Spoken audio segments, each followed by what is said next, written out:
हमारा धर्मशास्त्र बतलाता है जो गंगा में नहीं जा सकता, गंगा का स्नान नहीं कर सकता, अब उनका उद्धार कैसे होगा? धर्मशास्त्र कहता है गंगा गंगेत योग ब्रूयात शिव सन्निधो विष्णु लोक मवापनोति। ऐसा लिखा हुआ है गंगा के विषय में। जो गंगा में स्नान के लिए नहीं जा सकता है वह यदि मुंह से गंगा गंगा भी बोल लेगा तो वह साक्षात विष्णु लोक में पहुंच जाएगा। इसका क्या मतलब हुआ? गंगा माता का नाम है। माता का नाम यदि कोई श्रद्धा से मन से लेता है तो मन से गंगा का नाम लेने मात्र से ही वह वैकुंठ पहुंच जाता है। स्नान की विशेष महिमा हुई कि माता का नाम लेने की विशेष महिमा हुई। विष्णु लोक मवापनोति ऐसा लिखा हुआ है। जिनके मुंह से गंगा गंगा शब्द भी निकल जाता वह वैकुंठ में जाता है। तो स्नान से ज्यादा मंत्र जप की महिमा है। वृंदावन में एक संत हुए उड़िया बाबा। दक्षिण भारत के एक भक्त उनके पास आए और उनसे कहा, महाराज हमारा घर हमारा गांव गंगा से बहुत दूर है, हम गरीब हैं, शरीर से भी दुर्बल हैं, देह में अनेकों बीमारियां लगी हुई हैं, हम तो महाराज गंगा स्नान कर नहीं सकते, फिर हम पवित्र कैसे होंगे?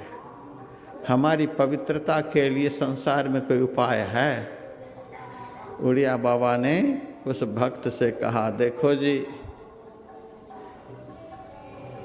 तुम मेरे से नामदान लिए हो, मंत्र दीक्षा लिए हो? भक्त ने कहा, हाँ महाराज मैंने आपसे मंत्र दीक्षा ली है। उड़िया बाबा कहते हैं तुम गंगा में स्नान के लिए नहीं जा सकते हो, तुम्हारे पास जाने की कोई व्यवस्था नहीं है, तो कोई बात नहीं, तुम्हें दीक्षा के समय में जो मैंने भगवान का नाम जपने के लिए बताया है उस नाम का श्रद्धा विश्वास के साथ घर में बैठ करके स्मरण कर लो। संत के बताए हुए दीक्षा के मंत्र का जो एक बार स्मरण कर लेता है उनको 100 बार गंगा में स्नान करने का पुण्य प्राप्त होता है। देखो संत के पास पवित्र होने की कैसी कैसी व्यवस्था है। संत के दिए हुए भगवान के नाम को आप एक बार ले लो, 100 बार गंगा में स्नान करने का पुण्य प्राप्त होगा। यदि चलते फिरते उठते बैठते सोते जागते लेते ही रहो, कभी उस नाम को भूलो नहीं, तो मैं विश्वास दिलाता हूँ विष्ठा के ढेर पर भी आपका शरीर है तो आपको गंगा में स्नान करने का पुण्य प्राप्त होगा। ऐसी महिमा है संत के दिए हुए नाम के स्मरण का।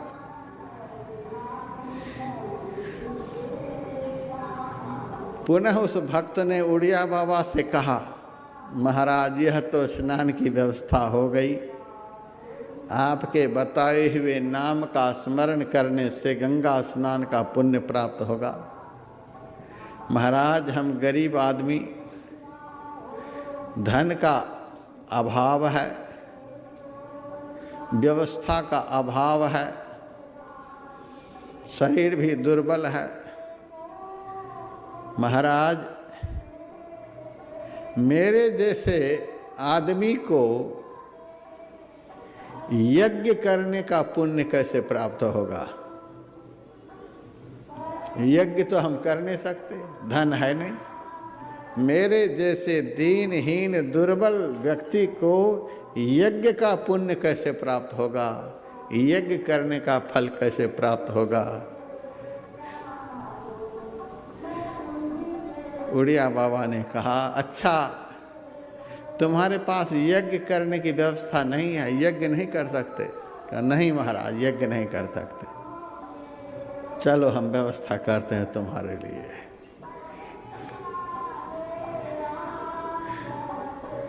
मैंने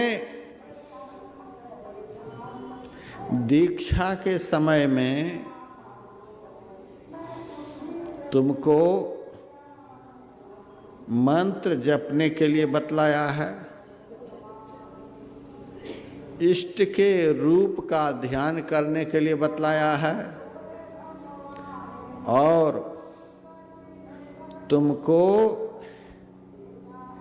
इड़ा पिंगला इन दोनों नाड़ियों के मध्य में जो सुषुम्ना नाम की नाड़ी है,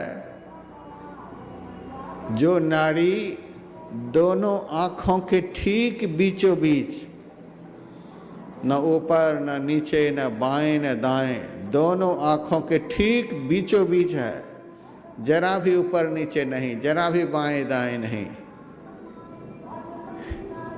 उस नाड़ी का ध्यान करने के लिए बतलाया है, अर्थात सुषुम्ना का ध्यान करने के लिए बतलाया है। हाँ महाराज, आपने तो वह भी बतलाया है। कोई बात नहीं, यज्ञ करने का सामर्थ्य नहीं है, कोई बात नहीं, हम बता रहे हैं अनेक यज्ञ दानानि व्रतानि नियमास्तथा सुषुम्ना ध्यान लेशस्य कलां नारहन्ति षोडशी।